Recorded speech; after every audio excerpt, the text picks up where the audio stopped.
Welcome to the bold analysis. Ladies and gentlemen, I want you to take the next 2 minutes and listen to a video I want to share here with you.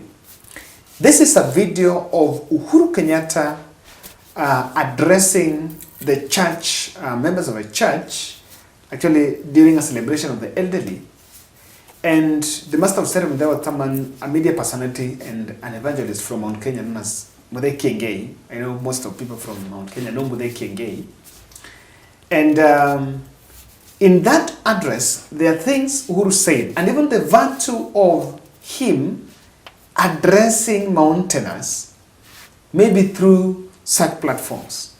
In the last 2 months, on 26th October, there was a call that was placed by Kameme FM presenters to Uhuru Kenyatta to wish Uhuru Kenyatta a happy birthday. And today, there is also another call that was made, and Uhuru Kenyatta was just placed on a microphone. You know, like they just called and they just connected it to microphone. Then he was addressing them. I have had the services of a good members of this channel who can translate, who have highlighted what the president was saying there. I want you to listen to that video, then we will look more into it. Na mtu wa maana nataka kuwasalimia. Are you ready? Mko tayari? Mutashangilia?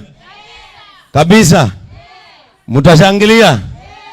Aya, munene andu akume haha mageithie.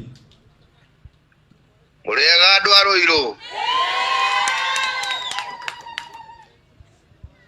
Murega ringi. The pastor wanyu akihurira thimu anjira nĩoima na igongona rĩa thigũkũ. Nĩ aramwĩtĩte atĩ agĩteithia arĩa matarehota kahinda-inĩ gaka ga thigũkũ. Akihurira thimu akĩnjĩra kana no ndĩkĩmũikĩrĩrie, ndakĩmwĩra niĩ ndigĩgĩtigania andũ aitũ, no kanyamũ karĩa naniĩ ndĩnako nĩngũmũikĩrĩria.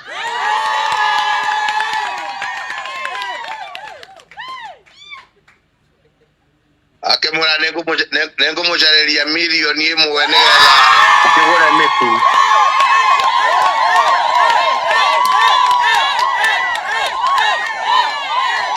Aya, tutulia rais amalize. Mũkĩrathimwo na thigũkũ na ciana cianyu, Ngai atũteithie na agĩtũtongorie mathĩna maya twĩnamo magĩtweherere. Githĩ tiguo? Niĩ no ndĩkiugire mũrathimwo. Na nĩtũrĩũka kũhoya hamwe na inyuĩ mũthenya ũmwe. Asante sana, Mungu awabariki, Mungu awalinde na familia zenu. Asante sana, Your Excellency.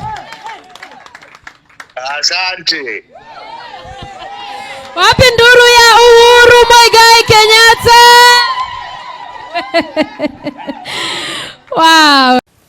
Now, I just want you to think within the box, not outside the box. I know many people stress thinking outside the box. Not at all times you go outside the box. Me, I want you to remain within the box.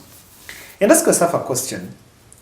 Of course, according to the Constitution, Uhuru Kenyatta is not supposed to engage in active politics. Yes, that's what the Constitution says. And I don't know to what extent what is active politics. That is not well defined. But, and so Uhuru has not attended any public event in Mount Kenya. Any public event in Mount Kenya, apart from launching the church at home, the other church that he launched in Chaweli. But he's been engaging the church leaders. And he's been engaging the church.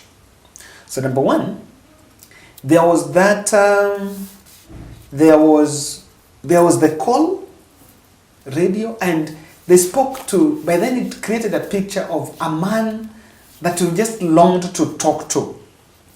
Then and also this one was another platform, and he gave a donation of 1 million. a donation of 1 million. Tell me a single member of parliament from Mount Kenya who can splash 1 million on such donation. A member of parliament. Show me one and I'll tell you why that person is not. Now, take keen interest in that. Have you also realized that since Provost Wainaina came in the country, the canon came up with a fresh message about how the church has duped Kenyans? And starting from the statement that he made last Sunday, this part of this week he has been in media. He was in Spice FM, and he clarified about how religion or how clergy has duped the Kenyans. Look at these events, and I wanted to make the connection. Uhuru Kenyatta launched even the church in Jaweri. The new call, the new clamor for the clergy is that they're joining the voice of the public, the voice of Kenyans, that enough is enough. And there is something Uhuru said in that video that nitawatembelea. Kwamba, just give me time, I will come and visit. So he's making it, you know. There is one thing you will realize, and I think we've been saying here, that Ruto entry in Mount Kenya was predominantly through the church. It is the church. The church was the entry point. In public, after church service, they will speak about the hustlers.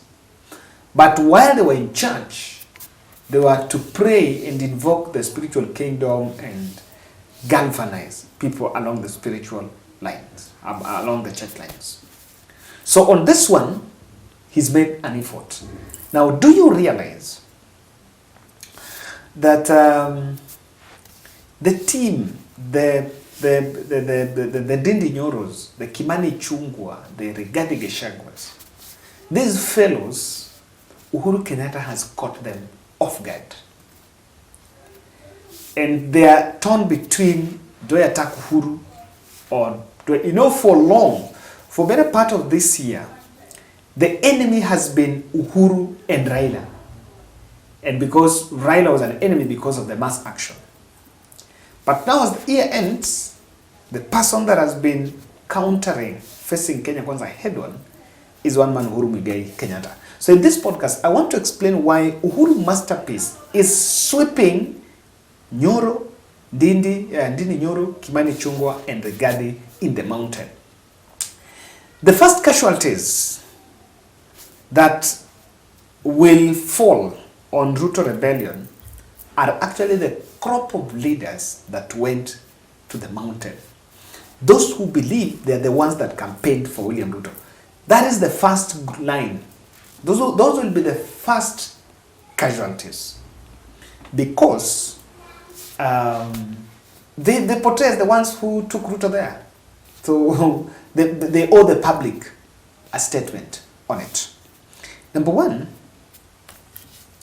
Uhuru Masterpiece 1 is that his presence seems to be consolidating the opinion leaders and opinion shapers in the mountain. And you may ask me how. They are consolidated because Ruto needed these opinion leaders and opinion shapers just for him to get to the presidency. But after winning the election, the focus changed and they were dumped. So, and I want to take a very good example is the members of the clergy. The ones that, the M-Pesa bishops that used to do. You know, there is one, I don't want to profile, there's one who I was told, someone was telling me that one is too tribal, and you know, too tribal that cannot think outside William Ruto, believes they voted for, that Kikuyus voted for William Ruto. It's a very prominent one, you can throw your guess, huh? Someone called Karaoke, I don't know the first name, I think he has a name called Karaoke, I don't know the first name. Now, so Uhuru is consolidating those opinion shapers. And the thing is, after Ruto got to presidency, after they won, they got the seat, it was, the first messaging was that we are coming to change and we are rolling out projects. Now, we are at a position where those opinion shapers cannot go to address the public. They cannot address mountainers with William Ruto's message. In fact, there is a communication breakdown on what really you need to tell the people. Because you cannot continue telling people that there is hope, while even you yourself in your individual capacity, you're not seeing that hope. So look at, for example, look at that church service where Uhuru's call was made. That is church. Someone they organized, and in fact, it's a grassroots. Uhuru's grassroots activities are very scheming. Look at the media. The way the Kameme FM presenters called Uhuru during his birthday. They called Uhuru during his birthday and sang, and there was beat, and you could see the way the cakes were eaten across different counties. Yes, you could see the way the cakes were eaten. Kiambu, Nyandarua, Nyeri, and cakes were actually eaten all over. Yesterday there was William Ruto birthday. Do you realize that no one in the Kenyan media reached out to the former president, to William Ruto? No media house even made a call. See, it was meant to Uhuru Kenyatta. Even Raila do receive those calls. I remember last year I received those calls. It was made a big deal. But no media house want to antagonize the public. No one wants to antagonize the public. And that is why I'm telling you, if you see the church and the media, that will be the first front. Even the people in the business sector, they are facing it very harsh. The business environment is not very good. And if the three are consolidated, it can see somewhere. Number two, Ruto Millions donated during elections dried up. Let me tell you something interesting here, just under this point. I have a friend of mine who was vying as an MCA, and by God wish he won. He's from Murang'a. So my friend was telling me at one point that, you see, during those campaigns, you could see Ruto going to church and donating those millions. And all of us outside here, we were asking, where is he getting the money? Where's the church not questioning the money? And when that was being asked, you could be told you are antichrist, and you could be vilified as you don't understand. You will be told you will not understand, you don't understand. So apparently that guy is vying as an MC, and he was telling me what used to happen there then was that money would be given to leader X, leader Y, leader U, leader S. So that if, for example, they have said 1 million, so that MP aspirant is given 200,000, the other one is given 50,000, that's given 20. Now, then during that fundraiser, all of them now can donate. So what was the strategy? The strategy was that you show your constituents, because even an MP, someone who is vying, if they goes to a church function and has donated 200,000, it means even at the constituency level, he has outdone his competitor. Maybe his Jubilee competitor on the other side. So this money used to come from all these angles. Then after it is received, and I got this and I was like, wow. After that money is received, even in the tune of 1 million, part of it will be taken back. And that is why, despite of millions being rolled in those churches, show me one of the high-profile churches that was built, the millions. Those churches are not there.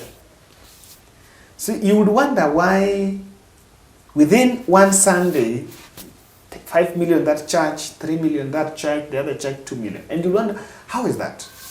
So those millions dried up. Coincidentally, I want to show you these two videos. In Belgut, money is being carried in bags in the Rift Valley. There was an event in Kericho.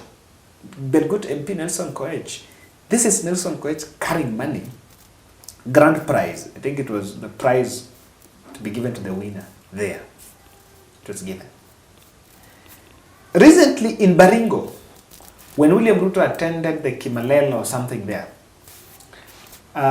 we saw Sudi walking and allegedly that he was carrying money. There's a bit of that report. And they gave 15 million cash. I remember the president saying that he doesn't want checks, those people to give cash. And him and deputy president, they gave 15 million. Now, when last did these fundraisers, well, not, let me not say when last, but do you realize that fundraisers in these churches have reduced?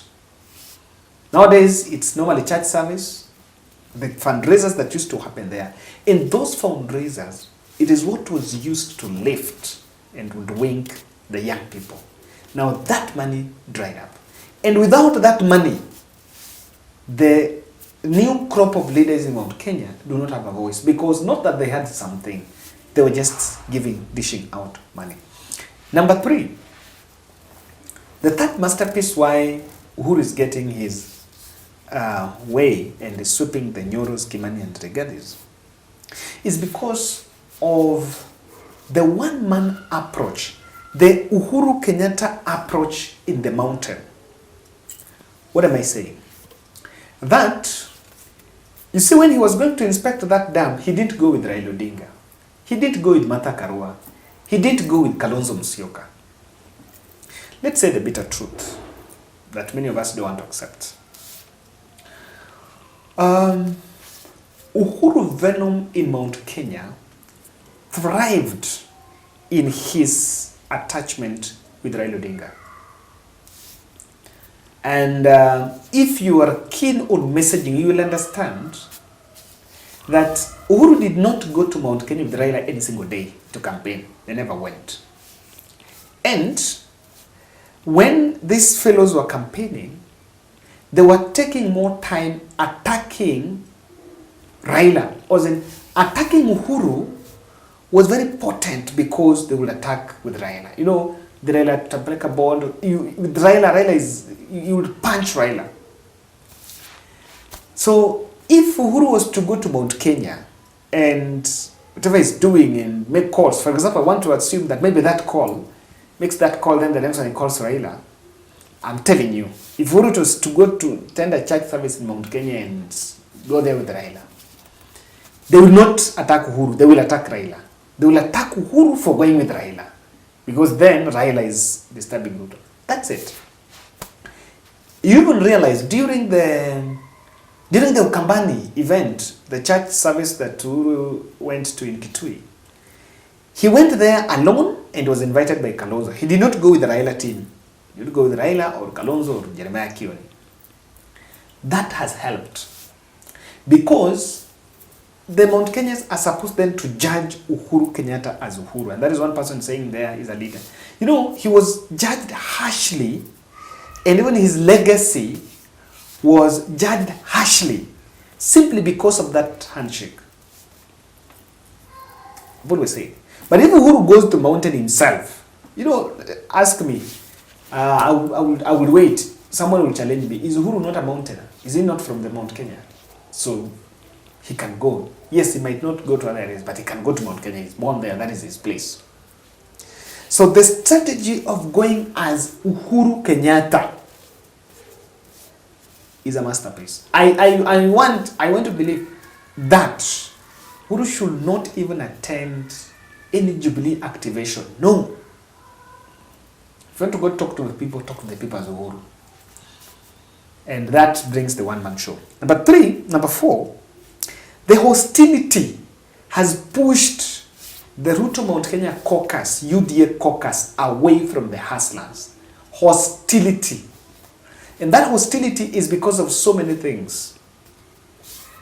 That hostility has pushed them away, and because they have no one to talk to, they can listen. And lastly, I want to say this. Those who campaigned, the new UDA crop, campaigned on a revolutionary ground that we are going to revolutionize. We are going to change things. Overnight change, that overnight change is not there. So ladies and gentlemen, That is my take on why Uhuru Masterpiece is sweeping the new UDA caucus. Thank you.